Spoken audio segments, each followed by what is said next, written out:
the Singa Scholarship. More I read about this scholarship, the better it gets.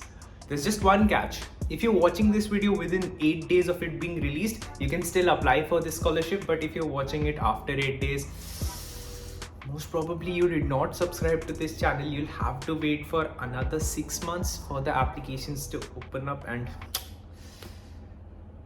you're not that smart, probably. Or if you've just stumbled upon to this channel, you have to subscribe because we talk about different scholarships. Without further ado, let's directly jump into it. Okay, let's first of all talk about the eligibility requirements. So if you're planning to go for a PhD in biomedical sciences, computing and information sciences, engineering and technology, or physical sciences, then this scholarship is for you. But let's suppose you're planning to go for a bachelor's or a master's degree, then this is not for you.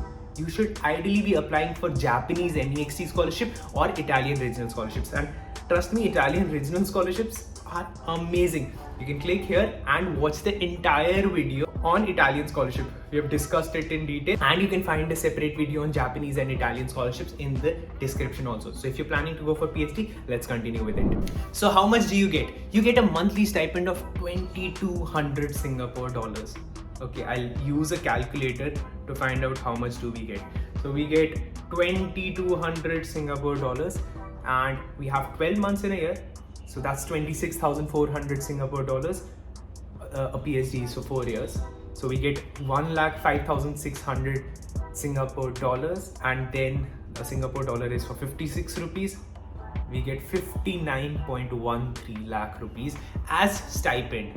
And this can get increased if we qualify the exam. So instead of getting $2,200, we might be getting $2,700. And that's not it. We get additional money for travel also. Going to Singapore also, for that we get 1,500 Singapore dollars.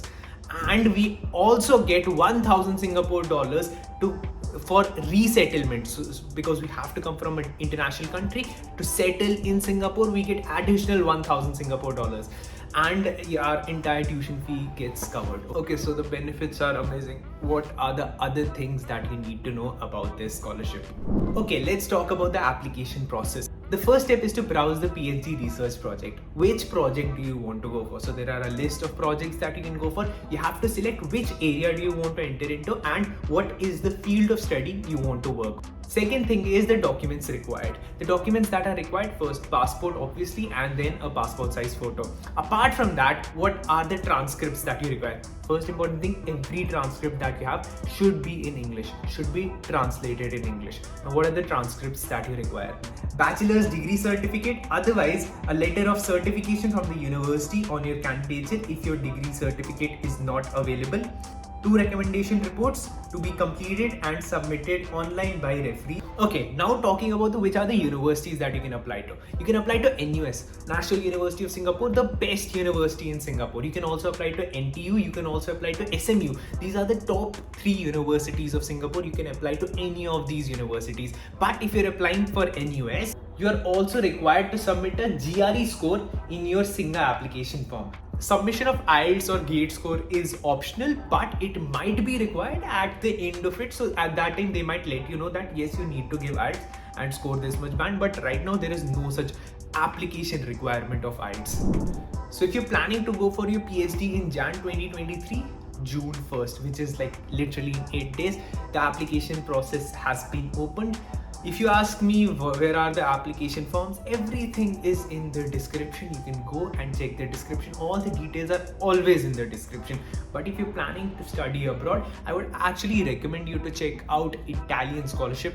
Those are very good, and Japanese NEXT scholarship is again amazing, but then you might have missed the deadline if you're planning to go for a graduate course. But if you're planning to go for an undergraduate course, you've still not missed the deadline. You can still apply for it. Thank you so much for watching this video. Do subscribe to this channel. You need to follow quality content on YouTube. Apart from that, if there is any other scholarship you want me to cover, you can let me know in the description. And Italian scholarship will be here, Japanese will be here. Thank you so much for watching.